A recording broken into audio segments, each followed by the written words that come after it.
نام لیے بغیر خصائص بیان کر دیے، جس کو بھی یہ فٹ بیٹھ جائے۔ ایک درون بینی کی دعوت دی جا رہی ہے کہ ہر شخص اپنا جائزہ لے، جیسا کہ حضور صلی اللہ علیہ وسلم کا بڑا حکیمانہ طرز عمل تھا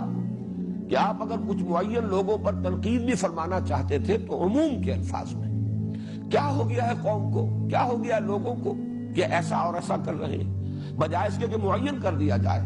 کہ فلاں شخص نے یہ کیا، غلط حرکت کی ہے، اسے ایسا نہیں کرنا چاہیے۔ اس میں ظاہر بات ہے جب نشاندہی ہو جاتی ہے تو کچھ زدم زدہ کا پیدا ہونا جو ہے اس کا بھی اندیشہ ہے، کچھ ہردرمی پیدا ہو جاتی ہے کہ اب رسوائی تو ہو ہی گئی، اب ظاہر بات ہے کہ اب آدمی اس کے اندر پھر اور آگے نکل جاتا ہے، ایک طرح کی ڈھٹائی پیدا ہو جاتی ہے۔ اس کی بجائے بہتر یہ ہے جب تک کہ اصلاح کی توقع ہو اس وقت تک ننگا نہ کیا جائے، بلکہ یہ کہ ڈھکے چھپے انداز میں بات کی جائے کہ نشاندہی بھی ہو جائے، تاکہ جس کے اندر بھی اصلاح پذیری کا کوئی مادہ ہے وہ خود اپنے گریبان میں جھانکے۔ وَمِنَ النَّاسِ، لوگ ہیں ایسے ہی کچھ کر رہے ہیں کہ لوگوں کو کیا ہو گیا، مَا بَالَ قَوْمٍ، لوگوں کا کیا حال ہے یہ کہ فلاں فلاں یفعلون کذا و کذا، یہ کام کر رہے ہیں۔ تو یہ سمجھتا ہوں میں کہ نہایت حکیمانہ انداز ہے، اور حضور صلی اللہ علیہ وسلم کا وہ انداز اور قرآن حکیم کا یہاں انداز۔ اے لوگو جو ایمان لائے ہو، نہ مرد دوسرے مردوں کا مذاق اڑائیں، ہو سکتا ہے کہ وہ ان سے بہتر ہوں، اور نہ عورتیں دوسری عورتوں کا مذاق اڑائیں، ہو سکتا ہے کہ وہ ان سے بہتر ہوں۔ آپس میں ایک دوسرے پر طعن نہ کرو، اور نہ ایک دوسرے کو برے القاب سے یاد کرو۔ ایمان لانے کے بعد فسق میں نام پیدا کرنا بہت بری بات ہے۔ جو لوگ اس روش سے باز نہ آئیں وہی ظالم ہیں۔ اے لوگو، پچھلی دو آیتوں میں مسلمانوں کی باہمی لڑائی کے متعلق ضروری ہدایات دینے کے بعد اہل ایمان کو یہ احساس دلایا گیا تھا کہ دین کے مقدس ترین رشتے کی بنا پر وہ ایک دوسرے کے بھائی ہیں، اور ان کو خدا سے ڈرتے ہوئے اپنے آپس کے تعلقات کو درست رکھنے کی کوشش کرنی چاہیے۔ اب آگے کی دو آیتوں میں ان بڑی بڑی برائیوں کے سدباب کا حکم دیا جا رہا ہے جو بالعموم ایک معاشرے میں لوگوں کے باہمی تعلقات کو خراب کرتی ہیں۔ ایک دوسرے کی عزت پر حملہ، ایک دوسرے کی دل آزاری، ایک دوسرے سے بدگمانی، اور ایک دوسرے کے عیوب کا تجسس، در حقیقت یہی وہ اسباب ہیں جن سے آپس کی عداوتیں پیدا ہوتی ہیں، اور پھر دوسرے اسباب کے ساتھ مل کر ان سے بڑے بڑے فتنے رونما ہوتے ہیں۔ اس سلسلے میں جو احکام آگے کی آیتوں میں دیے گئے ہیں اور ان کی جو تشریحات احادیث میں ملتی ہیں، ان کی بنا پر ایک مفصل قانون حتک عزت یعنی لا آف لائبل مرتب کیا جا سکتا ہے۔ مغربی قوانین حتک عزت اس معاملے میں اتنے ناقص ہیں کہ ایک شخص ان کے تحت دعویٰ کر کے اپنی عزت کچھ اور کھو آتا ہے۔ اسلامی قانون اس کے برعکس ہر شخص کی ایک بنیادی عزت کا قائل ہے جس پر حملہ کرنے کا کسی کو حق نہیں ہے، قطع نظر اس کے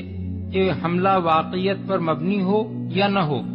اور جس پر حملہ کیا گیا ہے اس کی کوئی حیثیت عرفی ہو یا نہ ہو۔ مجرد یہ بات کہ ایک آدمی نے دوسرے آدمی کی تذلیل کی ہے اسے مجرم بنا دینے کے لیے کافی ہے،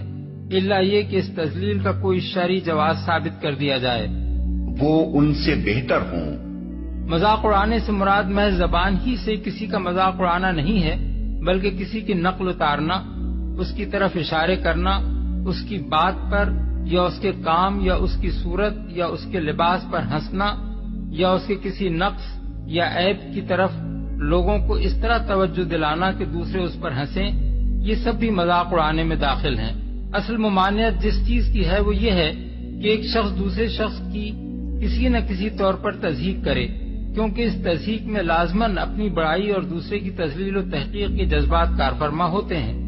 جو اخلاقاً سخت معیوب ہیں، اور مزید برآں اس سے دوسرے شخص کی دل آزاری بھی ہوتی ہے جس سے معاشرے میں فساد رونما ہوتا ہے۔ اسی بنا پر اس فعل کو حرام کیا گیا ہے۔ مردوں اور عورتوں کا الگ الگ ذکر کرنے کا مطلب یہ نہیں ہے کہ مردوں کے لیے عورتوں کا مذاق اڑانا یا عورتوں کے لیے مردوں کا مذاق اڑانا جائز ہے۔ دراصل جس وجہ سے دونوں کا ذکر الگ الگ کیا گیا ہے وہ یہ ہے کہ اسلام سرے سے مخلوط سوسائٹی ہی کا قائل نہیں ہے۔ ایک دوسرے کی تضحیک عموماً بے تکلف مجلسوں میں ہوا کرتی ہے، اور اسلام میں یہ گنجائش رکھی ہی نہیں گئی ہے کہ غیر محرم مرد اور عورتیں کسی مجلس میں جمع ہو کر آپس میں ہنسی مذاق کریں۔ اس لیے اس بات کو ایک مسلم معاشرے میں قابل تصور نہیں سمجھا گیا ہے کہ ایک مجلس میں مرد کسی عورت کا مذاق اڑائیں گے یا عورتیں کسی مرد کا مذاق اڑائیں گی۔ طعن نہ کرو۔ اصل میں لفظ لمز استعمال ہوا ہے جس کے اندر طعن و تشنیع کے علاوہ متعدد دوسرے مفہومات بھی شامل ہیں، مثلا چوٹیں کرنا، پھپتیاں کسنا، الزام دھرنا، اعتراض جڑنا، عیب چینی کرنا اور کھلم کھلا یا زیر لب یا اشاروں سے کسی کو نشانہ ملامت بنانا۔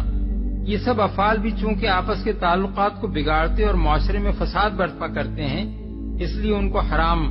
کر دیا گیا ہے۔ کلام الہی کی بلاغت یہ ہے کہ لا یلمز بعضکم بعضا، ایک دوسرے پر طعن نہ کرو، کہنے کی بجائے لا تلمزوا انفسکم، یعنی اپنے اوپر طعن نہ کرو کے الفاظ استعمال فرمائے گئے ہیں، جن سے خود بخود یہ بات مترشح ہوتی ہے کہ دوسروں پر زبان طعن دراز کرنے والا دراصل خود اپنے آپ کو متون کرتا ہے۔ ظاہر بات ہے کہ کسی شخص کی زبان دوسروں کے خلاف بدگوئی کے لیے اس وقت تک نہیں کھلتی جب تک اس کے دل میں برے جذبات کا لاوا خوب پک کر پھوٹ پڑنے کے لیے تیار نہ ہو گیا ہو۔ اس طرح ان جذبات کی پرورش کرنے والا دوسروں سے پہلے اپنے نفس کو تو بدی کا آشیانہ بنا چکتا ہے، پھر جب وہ دوسروں پر چوٹ کرتا ہے تو اس کے معنی یہ ہیں کہ وہ خود اپنے اوپر چوٹیں کرنے کے لیے دوسروں کو دعوت دے رہا ہے۔ یہ الگ بات ہے کہ کوئی اپنی شرافت کی بنا پر اس کے حملوں کو ٹال جائے، مگر اس نے تو اپنی طرف سے دروازہ کھول ہی دیا کہ وہ شخص بھی اس پر حملہ آور ہو جس کو اس نے اپنی زبان کے تیروں کا ہدف بنایا ہے۔ تو کہا کہ خوب سمجھو کہ تن سے اور لوگوں کے اوپر تانے دینے سے کبھی اصلاح نہیں ہوتی۔ پیغمبرانہ اسلوب یہ ہے کہ اگر پیغمبروں کو گالی بھی دی جاتی ہے تو وہ گالی کا جواب گالی سے نہیں دیتے۔ پیغمبر حضرت ہود علیہ السلام کو کہا جا رہا ہے کہ انا لنراک فی صفاحۃ و انا لنظنک من الکاذبین، ہم آپ کو دیکھ رہے ہیں بیوقوف آدمی ہیں، پیغمبر کو کہا جا رہا ہے، اور ہم جانتے ہیں اب جھوٹے آدمی ہیں۔ اگر حضرت والد صاحب فرماتے تھے کہ آج اگر کسی مقتدی کو، کسی عالم کو، کسی واعظ کو بھرے مجمع میں یہ کہا جائے کہ تم بیوقوف ہو، تم جھوٹے ہو، تو جواب میں وہ کہے گا تو جھوٹا، تیرا باپ جھوٹا، تیرا دادا جھوٹا۔ لیکن پیغمبر کیا جواب دیتا ہے کہ یا قوم لیس بی صفاحۃ ولکنی رسول من رب العالمین، میری قوم میں بیوقوف نہیں ہوں، مجھے رب العالمین نے تمہارے پاس بھیجا ہے، تمہاری پیغام دے کر بھیجا ہے، میں تمہارا پاس پیغام لے کر آیا ہوں۔ تو گالی کا جواب پیغمبر بھی پیغمبر گالی سے نہیں دیتا، گالی کا جواب بھی گالی سے نہیں دیتا۔ موسیٰ علیہ السلام کے پاس کو بھیج جا رہا ہے فرعون کے پاس، موسیٰ اور ہارون علیہ السلام کو، اور اللہ تعالیٰ کو معلوم ہے کہ فرعون جیسا سرکش آدمی، لیکن ان کو جو تعلیم دی گئی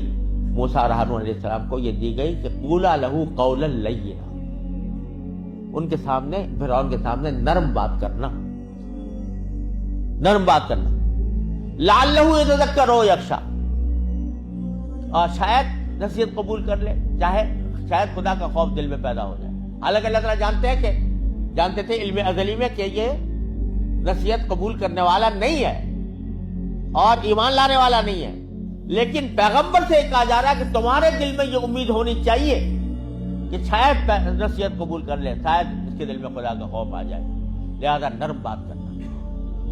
تو یہ کہاں سے تم نے سیکھ لیا کہ مخالفین کے اوپر طعن و تشنیع اور الزام تراشی اور فکر کسنا، یہ کہاں سے سیکھ لیا؟ پیغمبروں کا طریقہ یہ نہیں تھا۔ میں آپ کو یہ نصیحت بھی کرتا ہوں کہ آپ اپنی اصلاح کے ساتھ آپس میں بھی ایک دوسرے کی اصلاح کریں۔ جو لوگ خدا کی خاطر کلمہ حق کی سربلندی کے لیے ایک جماعت بنے، انہیں ایک دوسرے کا ہمدرد و مددگار اور غمخوار ہونا چاہیے۔ انہیں یہ سمجھنا چاہیے کہ وہ اپنے مقصد عظیم میں کامیاب نہیں ہو سکتے جب تک کہ ان کی جماعت بحیثیت مجموعی اخلاق اور نظم کے لحاظ سے مضبوط نہ ہو، اور اس احساس کا نتیجہ یہ ہونا چاہیے کہ وہ سب ایک دوسرے کی تربیت میں مددگار بنے اور ان میں سے ہر ایک دوسرے کو سہارا دے کر خدا کی راہ میں آگے بڑھانے کی کوشش کرے۔ اسلام میں اجتماعی تزکیے کا طریقہ یہی ہے۔ میں گرتا نظر آؤں تو آپ دوڑ کر مجھے سنبھالیں، اور آپ لغزش کھا رہے ہوں تو میں بڑھ کر آپ کا ہاتھ